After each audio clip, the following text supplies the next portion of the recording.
Okay. Act 5, Scene 5, Macbeth and some of his soldiers. This is the most important scene in the entire play, to me. Um, Not for plot, but for theme. The most, the whole theme of the play is in this scene. The why the whole justification for the existence of this play is in this scene. So if there's anything you're gonna skip, let it not be the short video here. Okay, so here we go. Hang out our banners on the outward walls. The cry is still, they come. Our castle's strength will laugh a siege to scorn. Here let them lie, till famine and the ague eat them up. Were they not forced with those that should be ours, we might have met them dareful, beard to beard, and beat them backward home. Okay. So put our banners out. Our castle's strength will laugh a siege to scorn. Our castle's too strong; it will laugh at a siege. And let them lie till famine, until they starve. Were they not forced with those that should be ours? Were they not reinforced with ours? We might have met them beard to beard, face to face, but we can't do that anymore because they have too many men. We lost too many men. And then we hear a cry within, from inside the castle, of a woman. What is that noise? It is the cry of women, my good lord.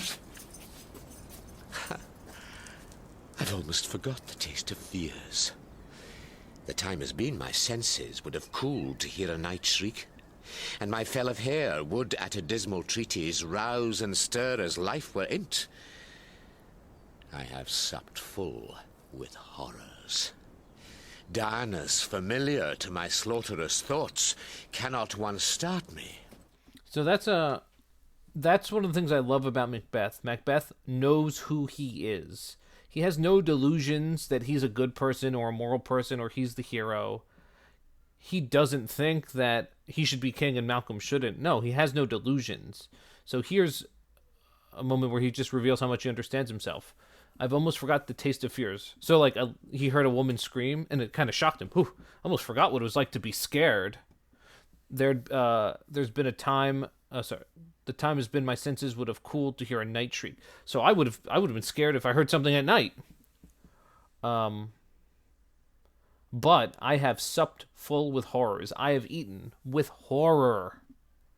Direness, familiar to my slaughterous thoughts, cannot once start me. Yeah, but I've seen things so terrible, and done so things terrible that nothing's going to scare me anymore. And then Seaton, who just left, comes back in.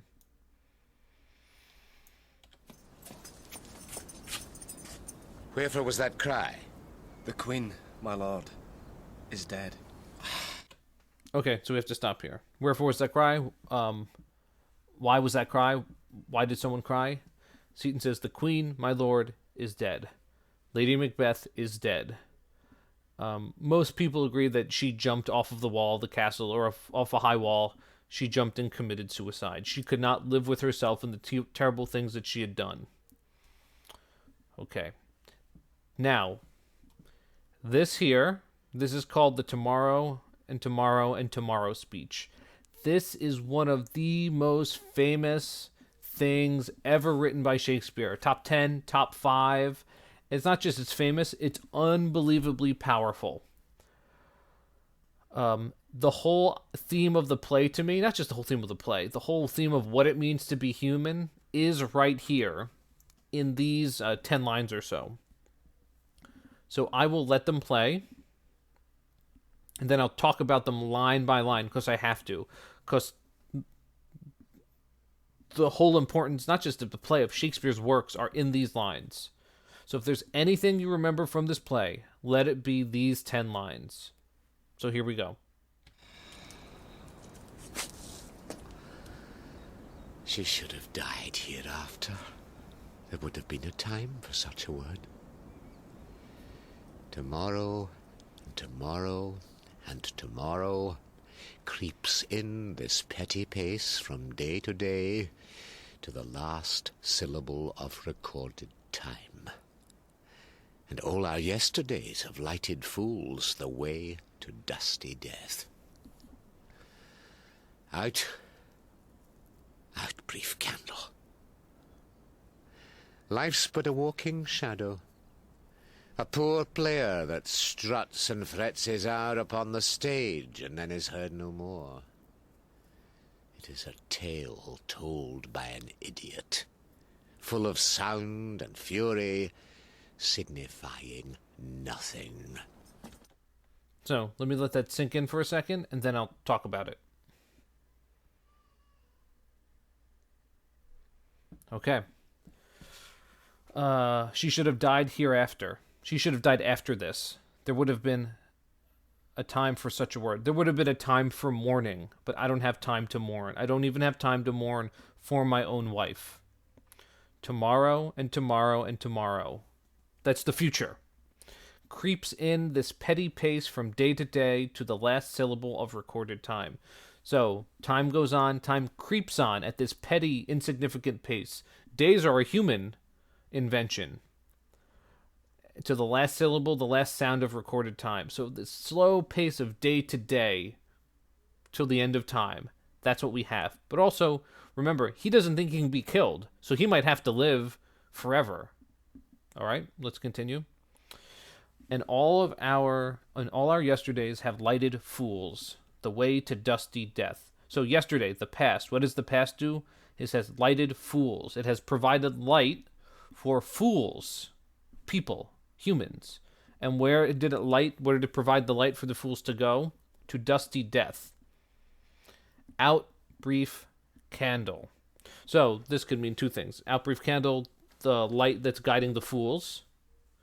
Or what it probably means, out brief candle, the brief candle is human life. And this appears all the time in literature, life being compared to a candle.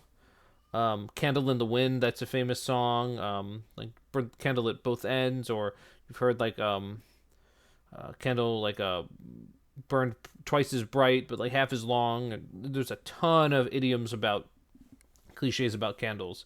Out brief candle. So the human life is a candle. It's a light in the darkness, and it's brief. Also, from your experience, how easy is it to put out a candle? Very easy. You could accidentally sneeze, and the candle blows out. Out brief candle, out human life. Now he's going to comment on life. Life's but a walking shadow. All right, so take a look at your shadow, right? How easy is it for your shadow to disappear? Very easy. But also, what is your shadow? Your shadow is nothing, right? You turn on the light, it's gone. The shadow will never be the same again. The shadow's always moving. The shadow, there's nothing physical. Life's but a walking shadow. I actually think that would be an awesome name for like a band, The Walking Shadows. Let's continue. Life's but a walking shadow. A poor player. So a player is an old way of saying an actor. A poor player, a pitiful actor that struts and frets his hour upon the stage. So an actor that has his act for an hour. And those of you in drama, is 1 hour a long time to be on stage if you're a professional actor? No, it's almost nothing.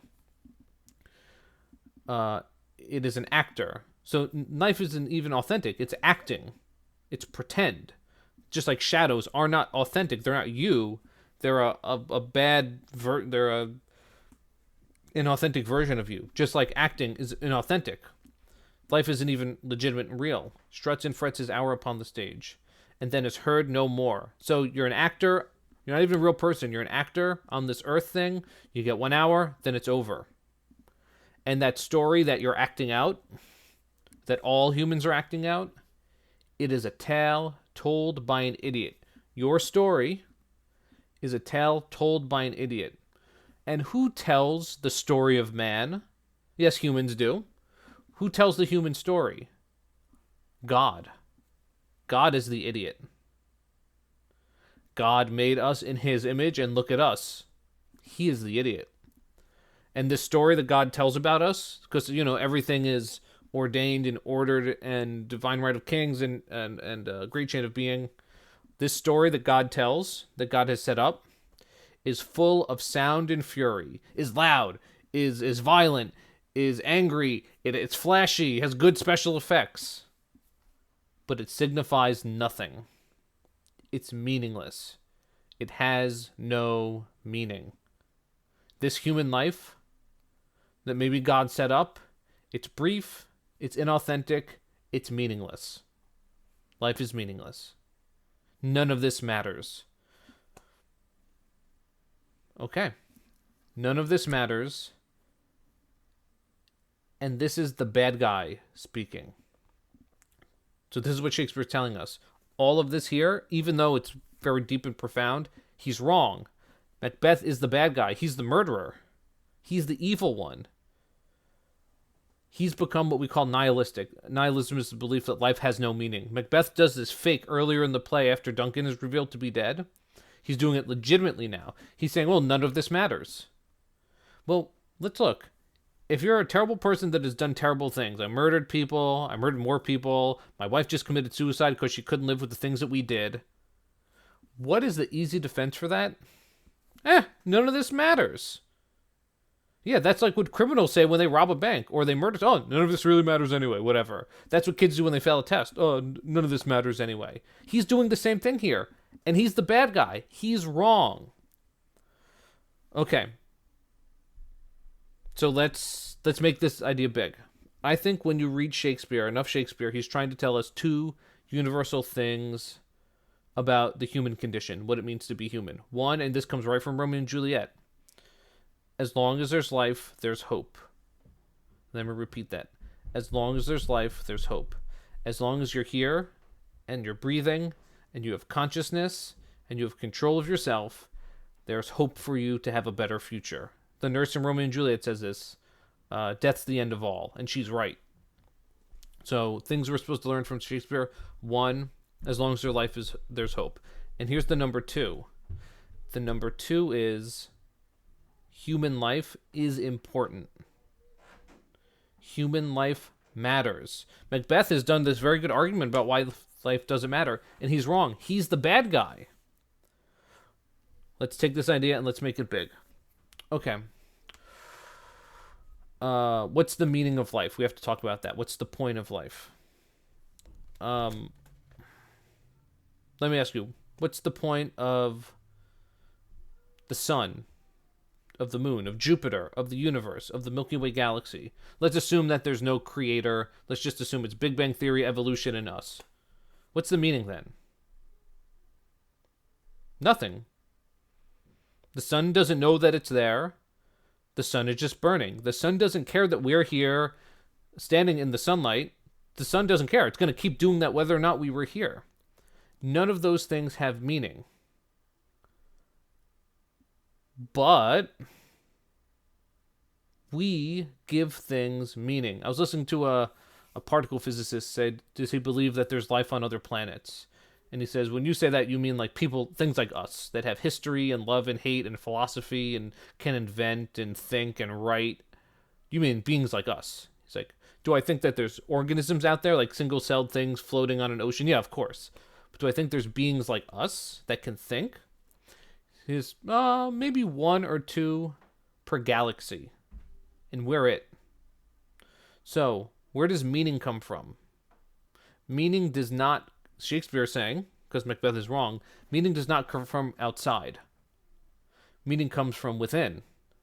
The Flash said, life doesn't give us purpose, we give life purpose. Meaning comes from us. And Macbeth is here, the meaning is coming from him, but he's flipping it. Oh, I get to determine how much meaning there is? There's no meaning. None of it matters. Well, that's what a terrible murderer would say. And he's wrong. Life has meaning when you decide to give it meaning. But you know what? That particle physicist said, we might be the only conscious beings in the galaxy or even the universe, which means we're the only things that can think. Which means we're the only thing that knows the universe is here. Which means we're the only thing that matters. So it's the exact opposite of what Macbeth is saying. Human life doesn't matter. No, Macbeth, human life is maybe the only thing that does matter, because it might be the only thing that has consciousness and the only thing that can think and reason and love and hate. He's just throwing it away because he messed up. Okay. That's the end of that. Now, there's still more to this scene, but that's the whole Why do we do Shakespeare? Why is this play important? We've seen a man go from being a good man to a bad man and then say, well, none of this matters anyway.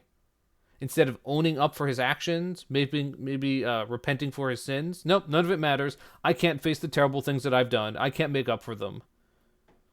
Okay, let's move on.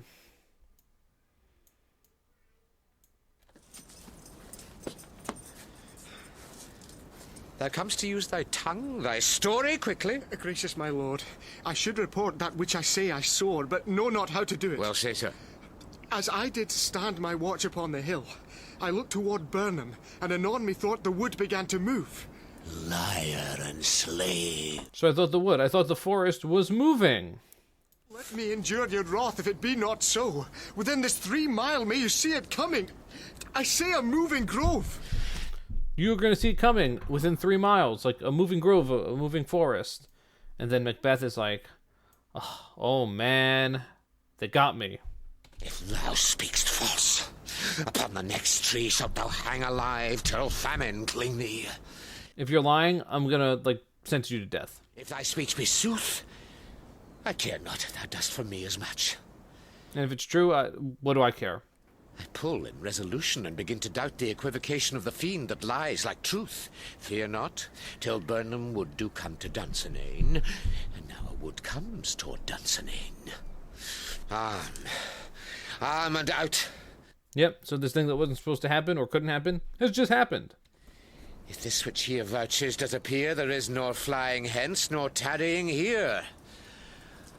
I begin to be aweary of the sun, and wish the estate of the world were now undone. Ring the alarm bell. Blow, wind, come, rack. At least we'll die with harness on our back. Okay, so he says some really powerful things. I begin to be weary of the sun. I begin to be weary of the sun. Everything, life. I begin to be weary of existence. It's that nihilism. And wish the estate of the world were now undone. You know what? I'd rather wish that the whole world was over. Existence, life, the earth. I'd rather have that be done than lose. Really? That's what you'd sacrifice? Literally all of existence. Okay. Blow wind, come rack. Rack is like ruin or negative things. At least we'll die with harness on our back. Harness that's armor. You know what? At least I'll die fighting. That's the best I can do, is die fighting. And that's the end of the most important scene in the play. The most important 10 lines in all of Shakespeare to me. I hope you enjoyed it.